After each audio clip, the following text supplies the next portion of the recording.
It really became reality after she shot herself. But I think when things really got bad is when he kept throwing those cell phones out the truck window. He was just going through a lot of things, beating the walls, sticking cords, cutting cords, and sticking them, trying to electrocute himself. And my poor brother.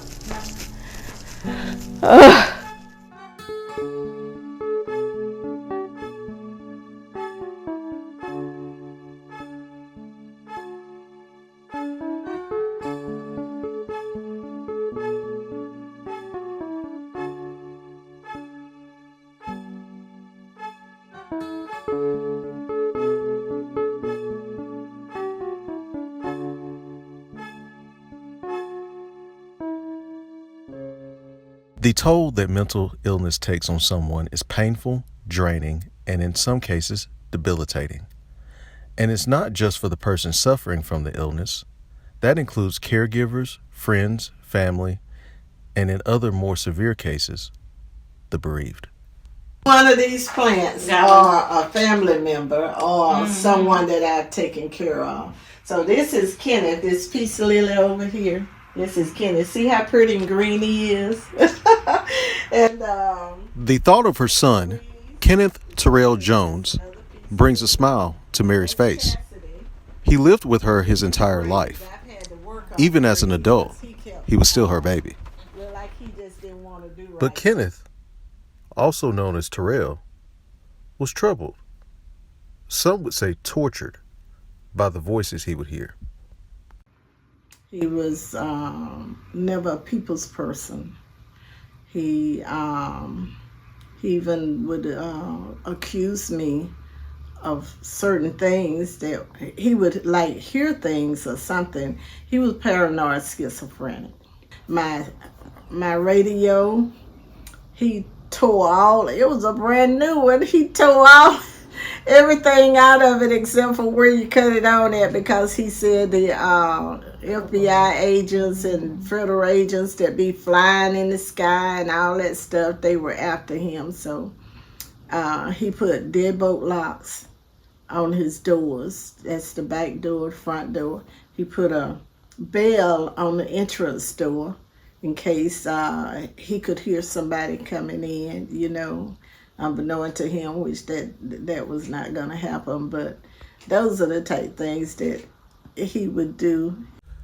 Mary called authorities for help with Kenneth on more than one occasion. She says when she reached out to the police, no immediate action was taken. She says, unless you believe the person suffering from mental illness will hurt themselves or you, nothing will be done. Pamela Short was Kenneth's older sister. Tears come to her eyes when she recalls the times her brother battled schizophrenia. He always wanted to be successful, and he looked at his family and his friends, and he wanted cars, he wanted trucks, he wanted to be successful. But because of his mental illness, he was not able to get a job, and he wasn't able to keep a job, and he was not able to, he was very smart, don't get me wrong, like he was extremely smart, because in the end, I remember teaching at another university, and I was telling my students how he would go and get loans because he knew how to fill out the loan applications, and he would go and get all these loans, and he even got a loan for, in the end, got a loan for a truck vehicle, and he would get all this money, and I'm like, where is he getting, how is he doing that? But he was so smart, he could get the people to give him the loans, and then he get the money and have these vehicles, and then it's up to mom to try to figure out, you know, how he's going to pay for it, how he's going to get it back. We often hear this mental illness referred to as hearing voices. But a more official definition from the National Institute of Mental Health will be an illness that causes disruptions in thought processes, perceptions, emotional responsiveness, and social interactions. In other words, it is a very serious mental illness that affects how a person thinks, feels, and behaves. I think it got bad when his emotions, he started acting out emotionally and he would go through mood swings of being depressed and then angry that he did not have what other people have. Pamela wasn't immediately aware of the changes in her brother's behavior because he was in middle school while she was away at college. It started with him missing school, to hearing voices, and it compounded from there. What really brought light to what he was dealing with is when he stopped eating the food that my mom would cook. And he would ask my mom, he loved pork chops and rice. And he would ask my mom to cook. And she would cook and he would not eat the food.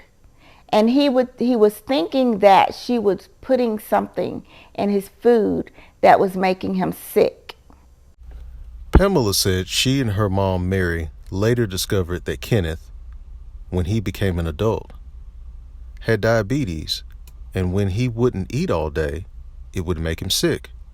His medical condition exacerbated his mental condition. I'd buy him food, and he'll tell me he want this. I'd go all the way to China almost to get him some food. And then he'd get it home and he'll say that something was in it or something, and he'll throw it in the trash, you know. Unfortunately, supporting a loved one through their mental illness is not unique to Mary and her family. Monique White will never forget the devastating news she received about her mother when she was in 5th grade. The sister right before me, she worked at a night shift. And from my understanding, she came home for like 4 a.m. and she found my mom on their bathroom floor. And she had shot herself. Monique's mother was admitted to a mental institution for 6 years where she received help for schizophrenia. But when she returned home, Monique was a teenager, and her mother had to reestablish her authority in the family. So she came back home like nothing ever happened.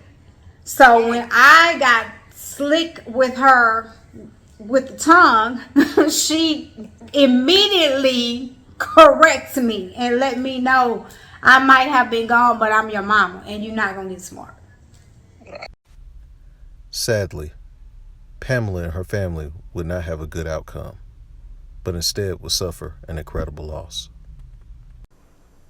There was a situation that happened in the house where he thought that people were listening through the electrical wires in the house, and he started messing with the wiring in the house, and he was shocked. And I remember Mom calling me and saying, I need to come. He was taken to the hospital because he had had an electrical shock to his system that did not, it didn't kill him, it just hurt him. But he was really tired at that time. He had told us he was sad and he did not want to live like that anymore. And so when I got to the hospital, he was laying there, and I said, bruh. And he's like, yeah. I said, what is wrong? He's like, I'm sad. Just laying there in the bed, I can see him, and he's like, I'm sad. And he's like, I'm dead. I'm dead. So he got out of the hospital, and of course I've stated that he has diabetes. He had diabetes. And diabetes uncontrolled will cause sores. It affects your sight. It affects your healing process. If you can't think, you can't take care of yourself. Kenneth would learn that he had an abscess to form on his body, and Pamela and her family saw less and less of him because he would stay in his room, even eating in there. But one fateful day, Mary convinced her son to go to the doctor. When I come home from work, I told him we were going. So we went to go out the back door, and he fell flat on his face. And he couldn't get up. I called 911, but by the time that I did that, he got up and got in the car. And when we got to the hospital, he told the doctor that he wasn't going to the emergency room, and he told him, yeah. And that was the last time he spoke. No one knew that that abscess had turned gangrenous. So it went from something that could be treated with antibiotics and made better to debriding. And so from that condition, he became septic, which means his blood was poisoned from the infection. And from that, he passed away. So the mental had a direct impact on his physical health.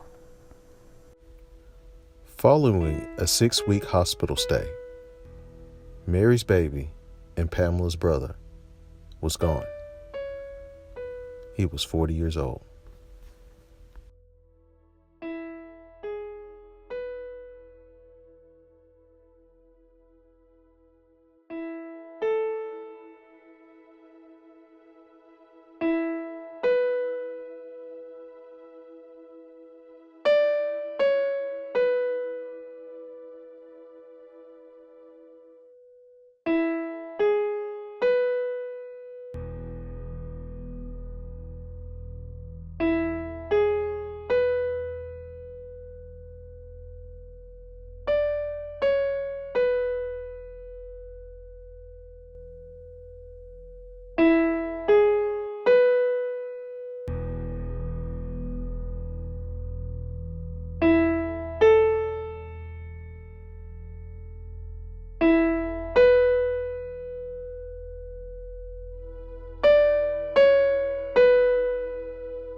But he knew his father, and that was the comfort that we have, is that even though he had a mental illness, like, he knew God, and we know where he is. For many people, especially African Americans, it seems that seeking help is not as easy as making a phone call or showing up to the doctor's office. Oftentimes, it's the stigma that comes along with having a mental illness that serves as a deterrent to getting help. But it doesn't have to be that way. For a long time, it has been something that has been frowned upon in our culture. Oftentimes, it's been said that if you seek mental health services, that you must be crazy. And so I always tell people that I think you're crazy if you don't seek mental health services. We all need someone to help us throughout this thing called life. As a licensed professional counselor, Dr. Tandrea Elmore knows better than most that people tend to confide in a family member almost as a substitute for a professional. You know, if you're simply seeking advice, then, talking to a family member or friend may be appropriate. However, therapists have had years of schooling and training on how to provide professional services and treatment and interventions and strategies to our clients. And Monique has an important reminder for anyone that questions whether they have a mental health issue. You don't have to be diagnosed as a schizophrenic or bipolar. You can have a simple life change that can spiral you into a depression where you get so deep into it you can't get out that hole.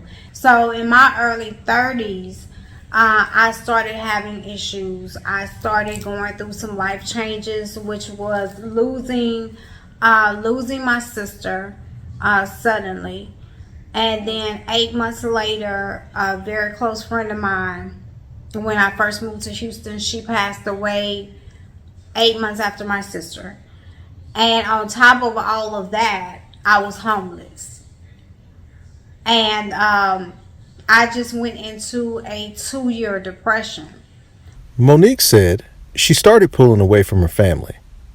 Her mother would call, and the conversations would be brief.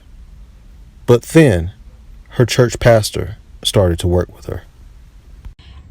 In the process of him working with me on my depression, he actually reached out to my parents to explain to them what was going on with me, and if he couldn't help me, he would get me the proper help that I needed at that time. In the process of working with him, I tried to commit suicide by taking some pills one night. So, but that didn't stop him.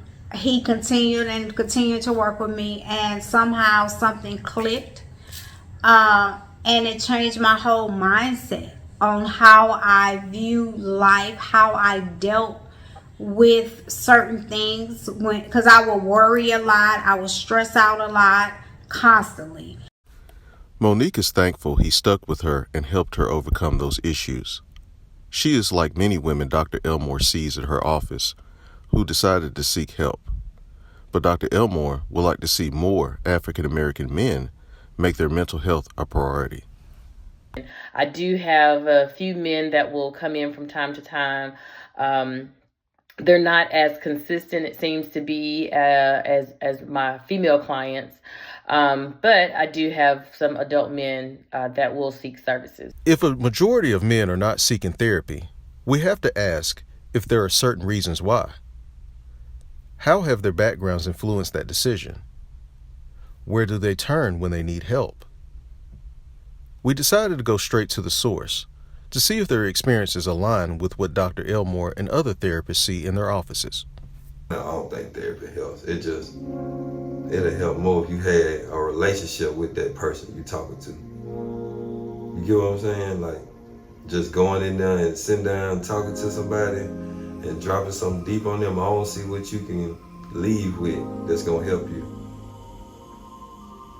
In a situation where I would go and get therapy. Yeah, to please somebody else. You know what I mean? Not for me. Yeah, if I was married or they have marriage therapy or counseling, whatever. Yeah, I would go under something like that. But me signing myself up to go talk about my issues and my problem, ain't gonna be nothing that's gonna make me go. A lot of things that happened in the past that I held in to myself that I just never told nobody about it, because as a man, I felt like you just need to keep on moving and don't worry about it. Men, we can't talk to nobody without judgment.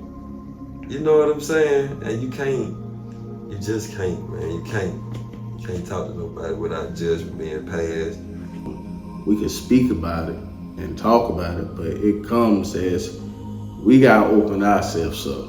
But you gotta open yourself up to the right people also too, because sometimes you can open up to the wrong person, and then that wrong person use that information to turn against you. Now you back to square one. You back behind your closed doors.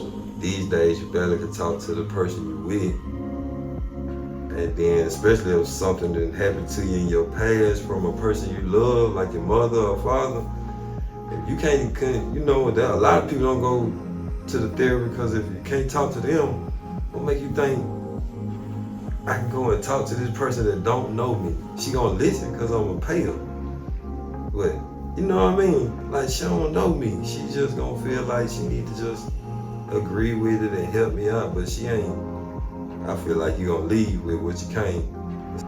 I believe it's really taught when you're younger, not being able to, if you get hurt or anything, you're supposed to be tough or nothing's really wrong with you. And it's really just been instilled in us since we were younger, and it just trickling on down. We pass it down to generations and generations. We don't believe in it at all because, as a black man, you go through so much already, and you're trying to be a leader in every situation that you be, you just don't feel like you got time to sit down and break down emotions to somebody, because sometimes some men think that that's weak. Some men think that you just being a little pushover, you trying to express your emotions. I feel like it's more of a thing that just was taught, from generation to generation, and then it turned into like if something wrong with a man, that it's a weakness or something. So it's like we tend to just self-medicated, or what do you call it? From older generations of men just telling you to be a man. You need to handle your business. You don't need to be crying. You don't need to be worried about things. You toughen up. Tough love. So what I think about when I hear someone going to therapy, I just feel like that person needs help. I think like they really ain't got nobody. You know what I mean? Like you go to therapy, I feel like you just ain't got nobody. Somebody, we all should have at least that one person you can talk to. You know what I mean? And it's hard to find that one person. But everybody should have at least one person to talk to. You ain't gonna go tell your business to everybody. But They must be really, really going through something, because a lot of men don't really open up about what's going on in their personal life. So it must have got to a point where they just needed to talk to somebody. the way I cope with things that I feel like may need therapy attention, I can't even I honestly can't answer. I don't know what I do to cope. I really just going out in nature and just chilling, fishing, little hobbies I do, playing the game, music, just about it. It's like I just push it to the back and just deal with what I'm dealing with. And I can't say I don't, because there's certain things that'll happen that'll bring that back. You know what I mean? So it ain't that I ain't got no answer for that. It ain't no set way to cope with it. It's just, I don't know. I ain't got no answer. I don't know. It ain't nothing that I done to get over. If you get to that point, a lot of people commit suicide by not seeking help. So if you ever get to that point where I feel like my hobbies won't help me to get over it, then yeah, I have to seek help. Like hurt people around me or anything, you never know what state of mind somebody in. I'm saying like a temporary forget, until something trigger it or something happen close to someone that reminds you of that. You don't forget about it, but it's just like you just push it to the side a little bit. And that's how people explode too, though. Because of her upbringing and her exposure to devastating effects of poor mental health, Monique recognized when she needed help. She gives a lot of credit to her mother. I have to include my mother because, like I explained to people, if it wasn't for my mom going through the journey she went through and me seeing that journey, and my family, meaning my father, aunt, grandmother, and my siblings, not hiding the fact that she had an issue, I don't think I would have made it through my journey. I don't know if I would even be here. Her experience with her mother led Monique to her servant leadership position as a peer support specialist, providing an extra layer of support for someone in a mental health crisis. I have been told many times lately that they appreciate me because I don't talk to them in a clinical way. I talk to them very down to earth, and I can relate to some of their situations, and they appreciate that. So sometimes they can relate to someone that has dealt with mental health issues or have been homeless or has substance abuse issues better than they can deal with someone that has never walked in their shoes. And perhaps it is not a coincidence, but divinely ordered, that Pamela is an associate clinical professor at Auburn University, specializing in teaching mental health to future nurses. She stresses the need to not let the stressors of life build up. I just think that as things occur, we need to process what is happening so that it does not continue to build up. Because if we don't handle things as they come, if we compartmentalize everything, at one time, it can flood in. And you can be in a grocery store, or you can be at church and you just can't stop crying. That's just all of the things that you haven't processed at one time, just flooding in as an emotional response. But if we take the time to process it rationally, then we can maybe not avoid, but work through the process at a faster pace. Helping the community remove the stigma associated with mental health is one of the reasons Pamela also became a certified mental health first aid instructor, so she can go into the community and spread news about the importance of addressing mental health. She even created a nonprofit organization to further educate the community. Kenny's Council was started because of the barriers that prevented him from getting access to care. And as a family member, seeing that your family is struggling, wanting help and striving to get help, but unable to secure that help, was what prompted us to start Kenny's Council. And while she is a peer support specialist, Monique is also a media professional who delved into the topic of mental health on her show. Mental health has always been dear to me because of my mother. She kicked it off. And I have other family members. I have a cousin, bless his heart, he committed suicide many, many years ago. So mental health has been real on that side of my family for a very long time. So once I started with the TV show and stuff, I would do shows on mental health and talk about mental health. Mental health has just been it's been a part of my life since I was a kid. I'm making an impact, and that makes me feel good.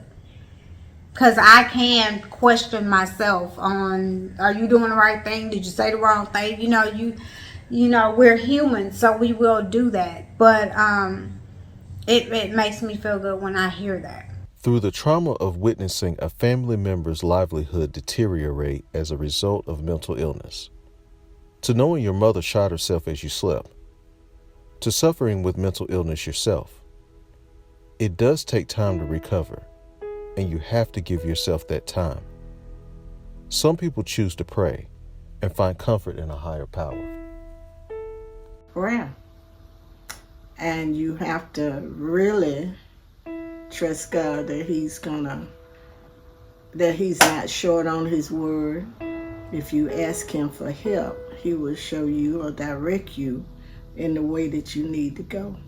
I got hurt playing football, and it kind of messed up my college dreams. And it was a little rough time in my life. First I found out I can play football again, but then it hit me again that I wasn't gonna be able to play in college. So I really just kept praying, and I finally got over it and made peace with it. It's like God helped me get through it, really. But you shouldn't be afraid or ashamed to seek professional help.